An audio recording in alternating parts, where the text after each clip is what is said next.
How to lock Instagram on Android. Hi everyone, welcome back to our channel. This is Rose and I'll guide you to lock Instagram on Android. Without further ado, let's get started. Launch Settings application on your device. Scroll down, navigate to Privacy option. Under the permissions or privacy, you can see the privacy option. Select that and you will get the options of App Lock, Hide Apps and Private Safe. Simply select App Lock and enter your privacy password. Once done, you will get access to App Lock section where you will need to toggle the button on for App Lock. Then you will see all the list of the applications available on your Android phone.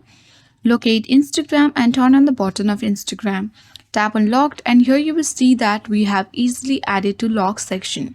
That means we have locked Instagram on Android.